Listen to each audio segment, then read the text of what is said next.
Hey guys, this is Section 2, Chapter 1, Basic JavaScript for Ruff. First, before our lecture, I'll tell you why this class is needed. As you know, the main development language of Ruff is JavaScript. However, it does not mean you must be very familiar with all the syntaxes of JavaScript, and then develop Ruff. In fact, in Ruff app development, some GS in use or knowledge points are also quite limited. So, I will just list all the frequently used items and then briefly introduce them to you. The purpose is to enable those who previously know little about JavaScript to, after listening to this lecture, develop with Ruff. Well, all the knowledge points can be roughly divided into 5 categories. The first one is the basic data types, and the second one is callback function, its definition and some usages. The third one is some common functions of timer. The fourth one is the required mechanisms, and the fifth one is the JSON file, its format and usage.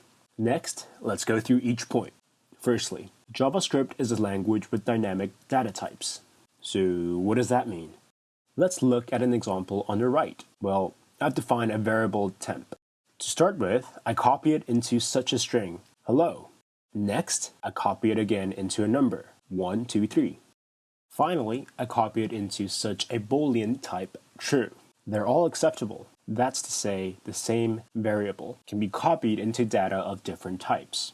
Secondly, about the array. Arrays exist in almost all the languages. It roughly means from 0 to n minus 1, then accessing n variables. On the right is one instance. Here, I define temp, such a variable in an array. Then I copy it into A, B, C, and then print it. Thirdly, objects in JavaScript are an important data type in the JavaScript language. There's an example as well. I define a temp, and then makes it such a null object. So in this object, I first need to add some key value pairs into it. Here, I've added 2 key value pairs.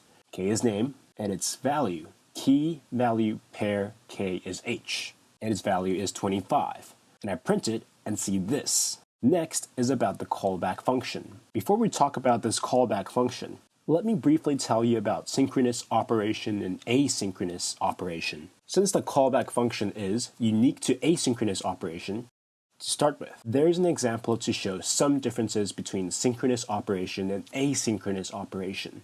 This example actually means I want to read a file and read its contents. Then I need to do something. Let's look at the method of synchronous operation first. That's to say, when I define a variable content, it is equal to such an operation, read file, and then the entire program will block here, and then wait whether reading is successful. If successful, I get the content, and I can do something else. And then let's look at the mode of asynchronous operation. First, I call such an API, read file, followed by the mode, content, such a function. It means this asynchronous operation has already been started, and when you successfully read it, you must enter this function. After the entire asynchronous operation is successfully triggered, you may actually execute some statements after read file. When the reading operation is completed, it will enter the callback function. Well, next, as developers, how should we define a callback function, and how should we use it? There's an example below. That's to say, I realized a function of asynchronous addition.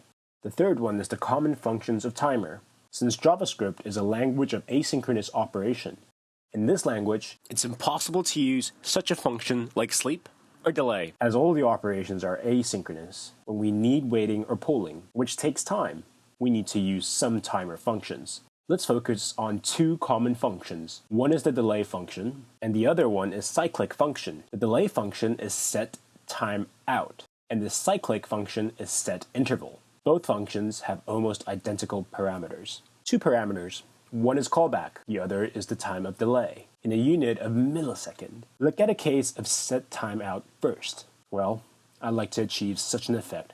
Print a hello Ruff in 1 minute. Its method of use, as you see, is like this. As for the cyclic function, as we see to achieve a desired purpose. For example, print a hello Ruff every 1 second and stop this task in 5 seconds. This case is like this. In this picture, the fourth is the required mechanism. Well, what does the required mechanism aim to achieve? And that is, we can, in our own module, code other modules, and we may also prepare a universal module for others to use. To be exact, it is a mechanism of module importing. Similarly, there's an example. It defines a module first. It defines two contents. One is an API, print hello. The other one defines a variable, num.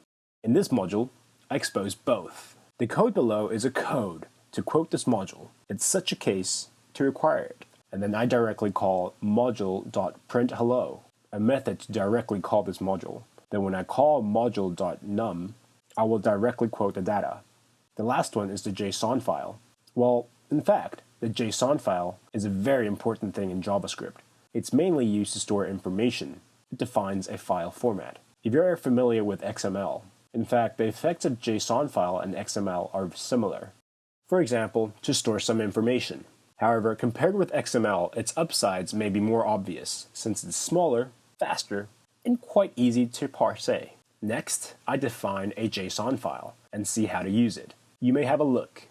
First, in file defining, I define a series of key-value pairs.